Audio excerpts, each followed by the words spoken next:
Le projet de mine à ciel ouvert d'Eco-Rock Dalhousie suscite de vives inquiétudes dans la baie des Chaleurs. Pollution, bruit, poussière cancérigène. Quels seront les impacts sur la santé et l'économie locale? La compagnie Eco-Rock Dalhousie organise une séance d'information le 29 octobre à Carlton et le groupe citoyen Non Merci Pozzolan Dalhousie invite la population à se mobiliser, à venir manifester et à s'informer sur les risques associés à ce projet. On en parle avec Léo Ouellette pour en savoir plus. Le pouzzolane, c'est un matériau qui est utilisé dans le ciment. Et c'est un des arguments principaux que la compagnie utilise. Nous, on a tout démontre que ça rentre dans ce qu'on peut appeler de l'éco-blanchiment.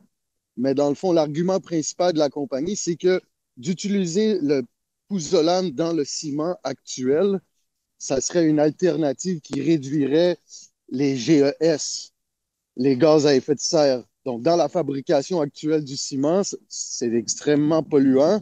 Si on utilisait du pozzolan, ça réduirait un peu la quantité de GES émise. Mais nous, ce qu'on a remarqué, c'est qu'en fait, ce calcul-là ne prend absolument pas en considération tous les autres éléments dangereux sur notre environnement puis la pollution. Donc, c'est pour ça qu'on qualifie ça un petit peu de. Ben, pas un petit peu, on qualifie ça d'éco-blanchiment, puis on ne fait pas juste le dire pour être alarmiste. Et on a des données puis des études qui montrent que c'est des choses, des techniques qui sont utilisées par les industries. Donc, nous, on est un groupe citoyen bon, qui se positionne un peu comme des citoyens gaspésiens québécois en appui au groupe citoyen qui a initié le mouvement Andalousie. Donc, il y avait initialement un groupe Andalousie qui a commencé à partager de l'information. Principalement, c'était tout en anglais.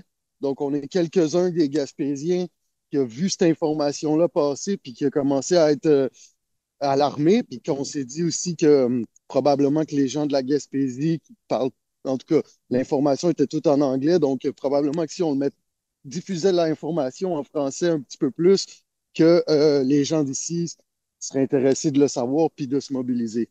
Donc, nous, on est parti d'une initiative des Gaspésiens, surtout des gens des secteurs plus proches comme Miguacha. Comme vous allez voir qu'à Miguacha, en fait, on est à 2 points quelques kilomètres de Dalhousie. Donc, quand on regarde la mer, quand on regarde les couchers de soleil, c'est Dalhousie qu'on regarde.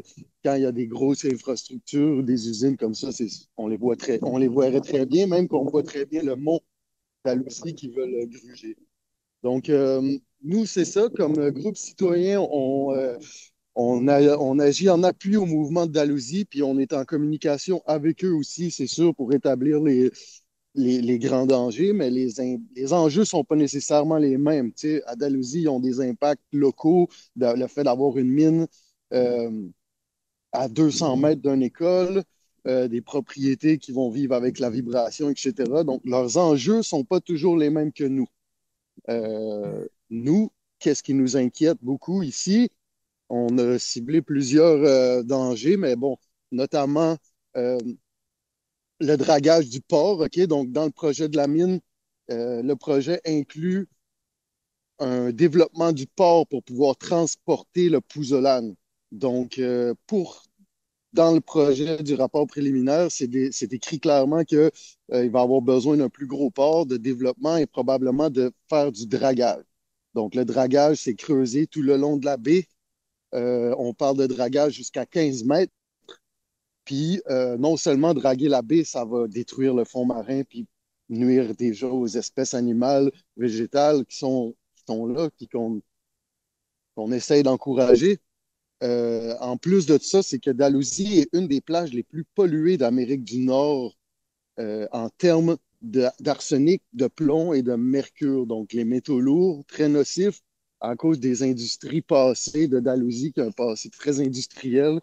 Il y a trois usines majeures qui sont aujourd'hui fermées, mais qui ont causé cette pollution-là. Donc, vu que c'est des métaux lourds, ça fait quelques années, ils commencent à être moins nocifs. On voit les taux de cancer à Dalhousie qui ont toujours été astronomiques, premièrement. Ben là, depuis quelques années, ça commence à descendre puis à avoir des données plus encourageantes sur sur la santé Juste en face, là, c'est Dalhousie. Donc, on s'entend que c'est très proche, là. Mhm. Je sais pas si j'arrive à zoomer un petit peu. Ici, Ouais, on ouais, on voit voit le bien, ouais. port. Ouais, on voit très bien, ouais. OK?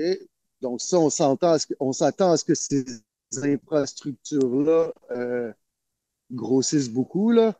Il va y avoir du broyage sur le port. Donc, les poussières, ça s'en vient directement ici. Et toute cette section-là, à cause des usines qu'il y avait dans le passé, là, on se souvient bien que juste ici, il y avait deux grosses cheminées avant. OK? Ben, toute cette section-là est contaminée au plomb, au mercure et à l'arsenic. Donc, si on drague, si on creuse le fond, on va remettre tout ça en circulation. Et là, on parle aussi dans le processus de concassage et de broyage, il y a du silice, une poussière fortement cancérigène. Les études nous montrent que le silice peut voyager jusqu'à 60 km. Ici, OK, on est à 3 km. Carleton, c'est peut-être un petit peu plus loin, on va dire 10 ou 15. Mais 60 km, ça touche une grande partie de la baie des Chaleurs, en plus que les vents dominants les poussent directement vers la baie des Chaleurs. Donc, les émanations, les poussières cancérigènes, le dynamitage, on parle de bruit. Le dynamitage, non seulement ça va nuire aux citoyens, hein. D'ici de mon terrain, de où je vous parle, on entend très bien les sirènes, les bruits, n'importe quelle voiture, des fois, quand le vent est du bon côté, on entend le trafic de l'autre côté. Donc, s'il y a du dynamitage, c'est sûr qu'on va l'entendre. Mais le dynamitage nuit aussi aux mammifères marins et aux saumons. Donc, ici, on est sur la Restigouche, une des plus grosses rivières à saumon, une des plus grosses industries touristiques de la Gaspésie. Est-ce qu'on veut vraiment avoir du dynamitage puis couper la route du saumon qui a déjà beaucoup de misère à survivre? Puis je sais que vous soulignez aussi il y a un manque de transparence de la part des promoteurs. Je lisais sûrement sur votre page Facebook justement là les Micmacs qui disaient qu'ils n'étaient pas comme prévenus de ce projet-là. Ou ça en est où cette situation-là?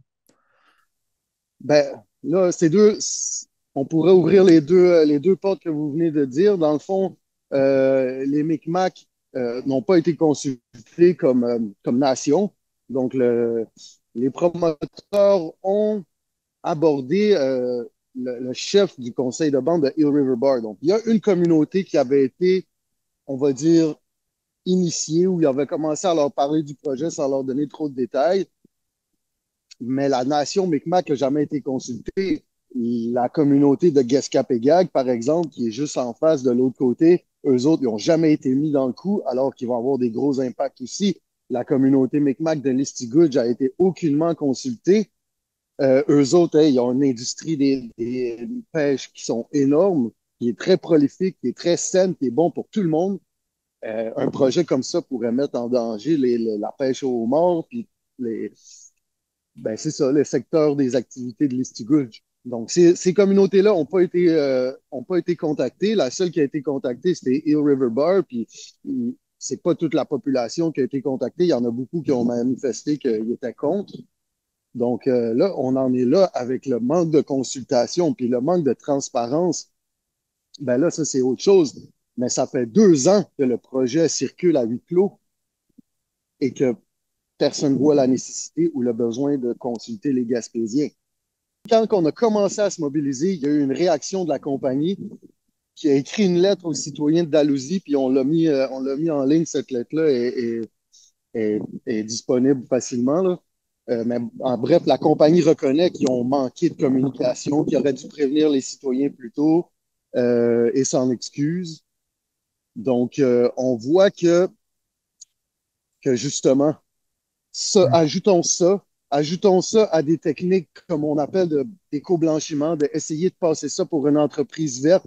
Ils ont changé leur nom qui était originalement Pudulan Dalhousie. Maintenant, ça s'appelle EcoRock. Là, on essaie de faire accepter le projet.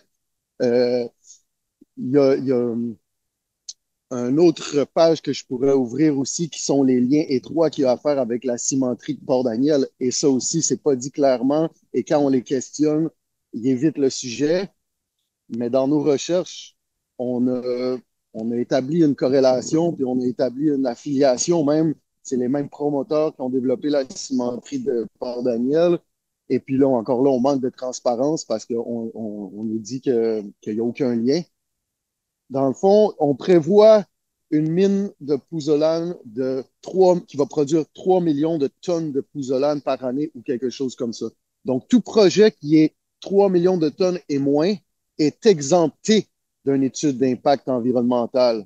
Et là, on arrive à éviter l'étude d'impact environnemental formelle en jouant là-dessus, en disant, oh non, on, on met la limite à 3000, puis ensuite, va pouvoir demander des augmentations ou des agrandissements. Donc, nous, notre groupe citoyen, de nos plus grandes revendications, c'est justement que face à tous ces impacts-là qu'on a, qu'on a vraiment raison de craindre après avoir eu le rapport préliminaire, OK? Pollution visuelle, euh, pollution de l'air, dynamitage, donc la pollution additive, la destruction des fonds marins, contamination de l'eau. Donc, toutes ces craintes-là qu'on a, on les a pas inventées. C'est des choses qui sont dites noir sur blanc dans le rapport préliminaire.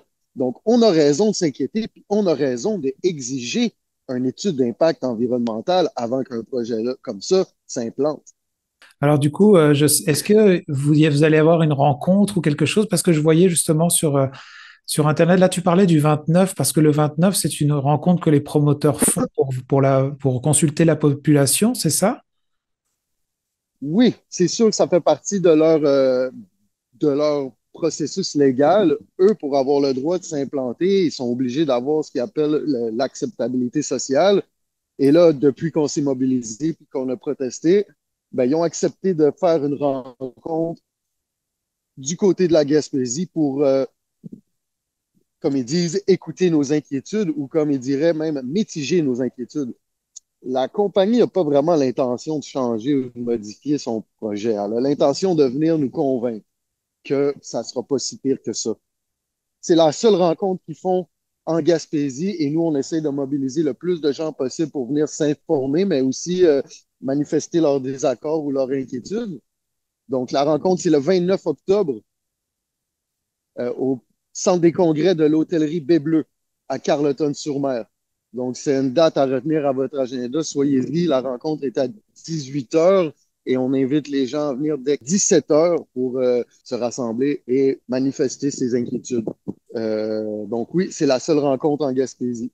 Je comprends que là, il y a quelque chose de crucial qui se passe dans votre secteur, puis que c'est bien que les gens puissent en être informés. Si les gens veulent plus d'informations, justement, parce qu'ils entendent peut-être parler de ça pour la première fois, pour ceux qui nous écoutent dans le secteur de Gaspé ou de Percé, est-ce que je sais que vous avez une page Facebook où vous tenez informer les gens peuvent justement vous consulter par ce moyen-là? Oui, exactement. Donc, on vous invite à suivre la page Facebook. On a aussi une page Instagram, non merci, Pozzolan d'Alousie, ou en anglais, No thanks, Pozzolan d'Alousie. Donc oui, vous pouvez nous suivre et rester informés. Aussi, vous abonner à notre liste de diffusion. Donc, on vous encourage à venir le 29 octobre dès 17 heures et la rencontre formelle va être à 18 heures au centre des congrès de l'hôtellerie Baie-Bleue à Carleton. Vous écoutez votre reflet d'ici. Revoyez tous nos reportages sur notre site Internet.